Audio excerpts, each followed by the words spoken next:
Hey, it's Bob Nagin, and thank you for joining me on another episode of Real Retail TV. Today, we're going to be talking about the big picture and promotions. And at the end of this episode, you will have a much better, deeper understanding of why promotions are so important, how they work, and how the different dynamics in promotions all fit together. Enjoy.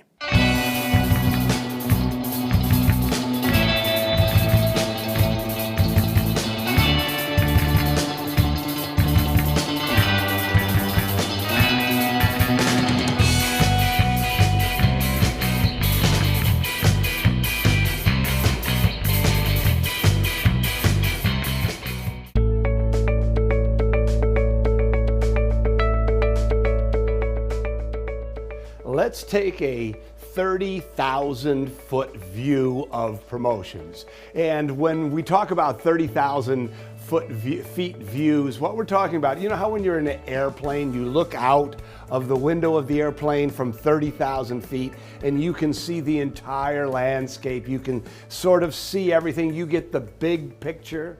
Well, that's what this video is. This video is the 30,000-foot view of promotions.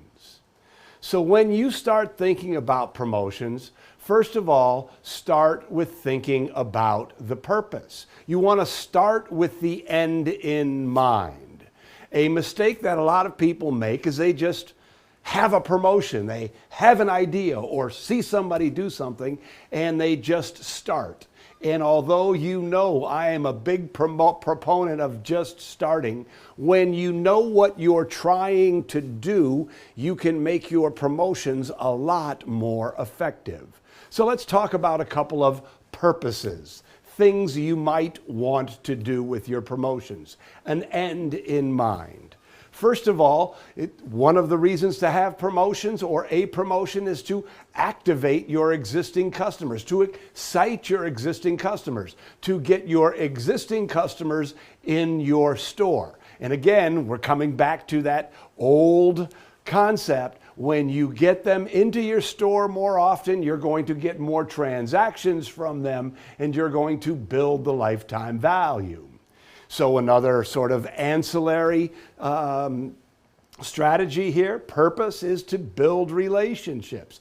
You can have promotions whose only purpose is to make people feel good about you. And by the way, I love these types of promotions.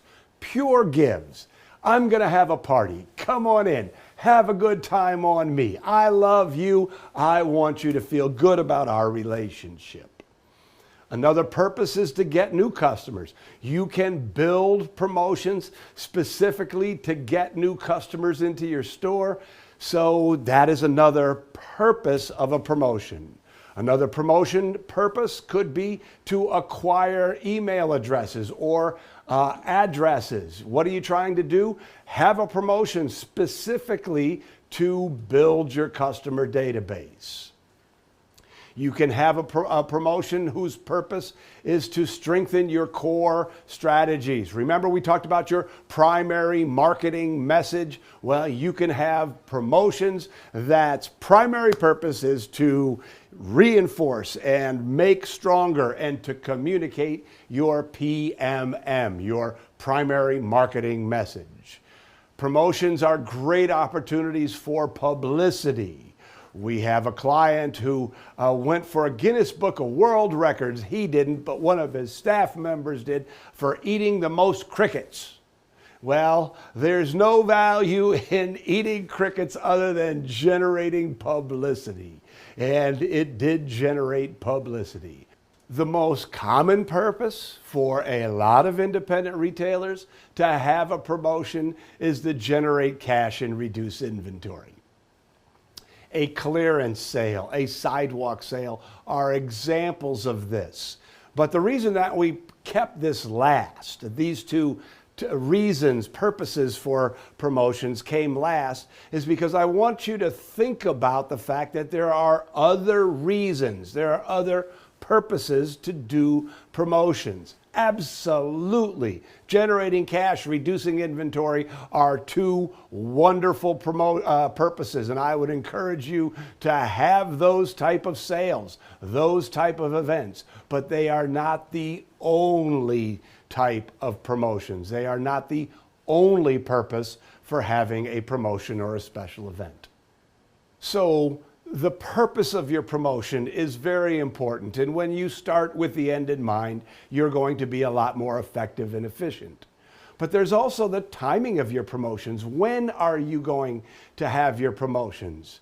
And when you start to think strategically about the timing, about the when, again, your promotions become more strategic and effective. So you want to have some promotions in the high season, in the busy seasons, when people want to shop and they need what you sell.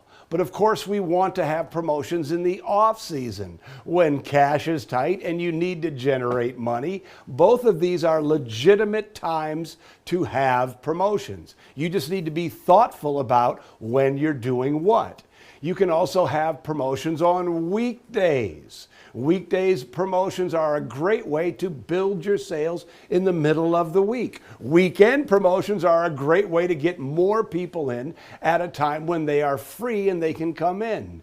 You can have promotions during the day and you can have promotions at night. The point is that we're trying to mix things up. We want to have different promotions, different purposes for our promotions, and we want to do them at different times. Something else to consider when you start thinking about your promotion is how often you have a particular promotion. There are some promotions that you do weekly. There are some promotions that you will do monthly. There are some promotions that you do quarterly, and there are some promotions that you do annually. Remember, all of these are factors. That's all we're looking at right here, is we're understanding that there's purpose, that there's size, that there's timing, that there's when things happen. And of course, I just mentioned it, there's the size of your promotion. You can have lots of little promotions. They don't take very much work.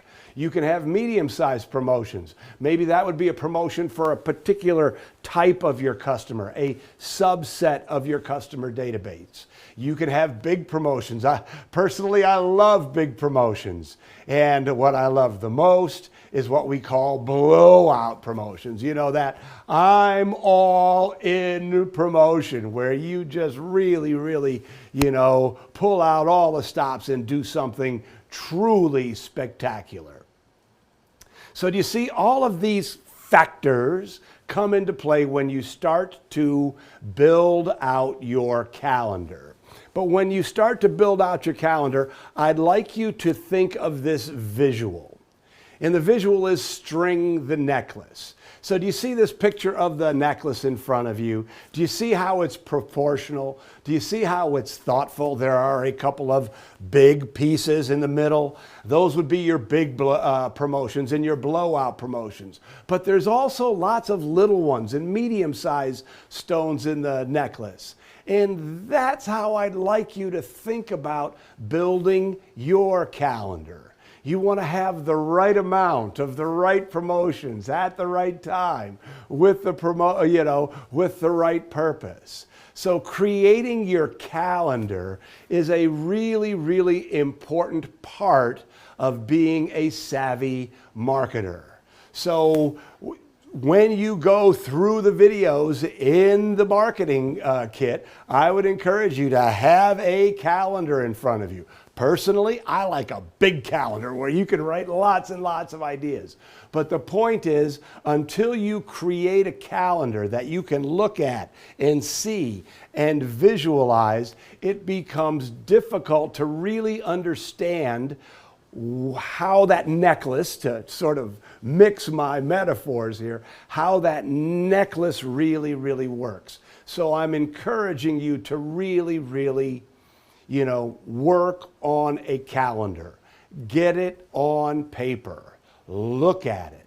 Make sure that there is the right amount of big, medium, blowout, little, that they're timed correctly, they have the right purpose. Look at it. Be thoughtful.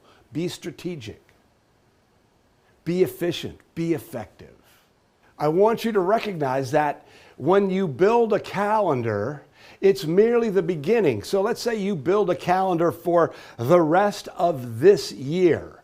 All of those promotions that are on that calendar, if they work, if they're valuable, if you believe in them enough to do them again, you put them on next year's calendar. So then next year you'll have a full year calendar. What you're going to say is, yes, I love that promotion. Let's do it again next year. Boom, you put it on next year's calendar. Or, I don't know if I should do that again. And so you take it off or you don't put it on next year's calendar. But the point with a plan and a calendar is if you do it right this year, next year's only has to be a modification and a customization of what you did this year. So every year's plan builds on the year before. And as you become a more savvy marketer, you start adding in and taking out and adding in and taking out and just building it till pretty soon you have that promotional calendar that will excite your customers, will bring them in, will get you new customers, and of course, will help you build your business. Well, I hope that you enjoyed and found this episode inspiring. I hope that you have committed or perhaps recommitted to building a really, really robust calendar of promotions, big and small, of different types, with different purposes, because it really is a great way for you to build a buzz and build your business. And your action item, should you choose to accept it, is to go to whizbangtraining.com and in the search bar, put Retail Marketing Club. Type that in and you will learn about the Retail Marketing Club. It is a club devoted to helping you become inspired, giving you ideas for better promotions and how to be a better marketer. So it's promotions and marketing. And by the way, it is one of the very, very best investments that you will ever make in your retail education.